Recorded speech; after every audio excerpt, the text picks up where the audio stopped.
There's something deeply wrong about Makima the moment she appears. She smiles warmly, speaks gently, and offers Denji everything he's ever dreamed of: food, shelter, love. But if you look a little closer, there's a darkness in her eyes that feels ancient.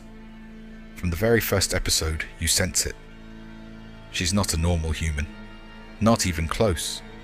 So who or what is Makima?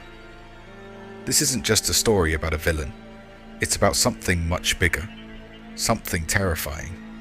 Makima is the control devil, an ancient, primordial fear born from humanity's terror of being dominated, of being trapped, of being nothing more than a puppet.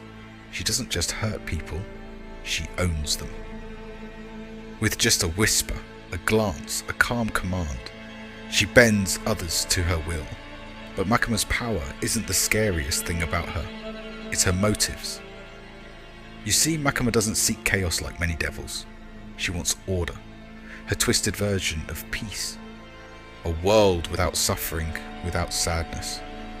But to create that world, she believes she must rule it absolutely. Every life, every thought, every feeling under her control.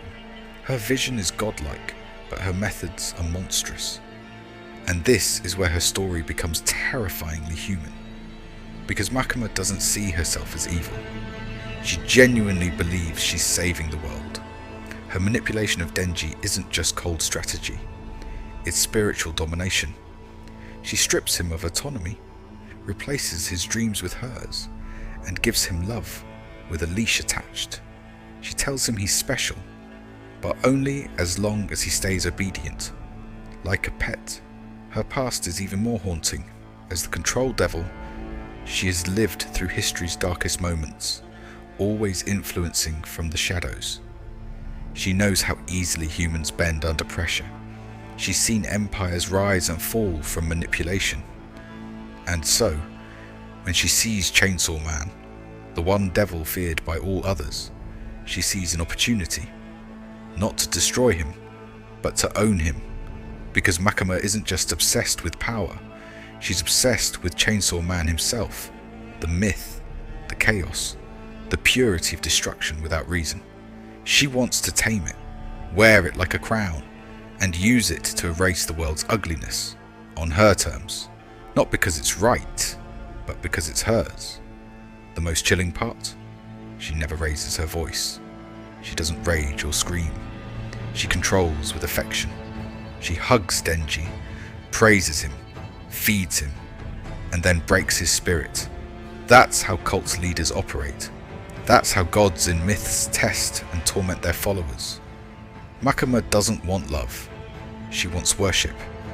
And those who disobey her, crushed. Literally. We see her slaughter an entire squad with a whisper. We see her toy with lives like they're chess pieces. But even in those moments, she never loses her smile. Because in her mind, she's still doing the right thing. That's what makes her one of the most terrifying characters in anime. Not because she's chaotic, but because she's rational in her evil, logical, calm, devastating. And yet her downfall is poetic, not brought about by power or rebellion, but by something she never understood: love without control. Denji defeats her not with fists, but with unpredictability, with raw, messy humanity. He doesn't kill her as Chainsaw Man, he kills her as Denji, quietly, personally. And when he eats her piece by piece, it's not just revenge, it's liberation. He consumes the very thing that chained him, and in doing so, he reclaims his soul. In her final moments, Makima isn't a devil or a god. She's just a girl who tried to force the world into perfection and failed. And that's the ultimate irony. The devil, who feared losing control, was finally undone by something she couldn't predict: free will. Makima isn't just a character, she's a warning, a mirror held up to the faces of those who manipulate with kindness, who control through love, who smile as they steal your choices. She represents every toxic relationship dressed in care, every lie wrapped in sweetness. She's authority gone too far, order turned rotten, And the scariest part? She's calm, beautiful, and always smiling. So the next time someone offers you everything you've ever wanted, ask yourself, is it love or is it control?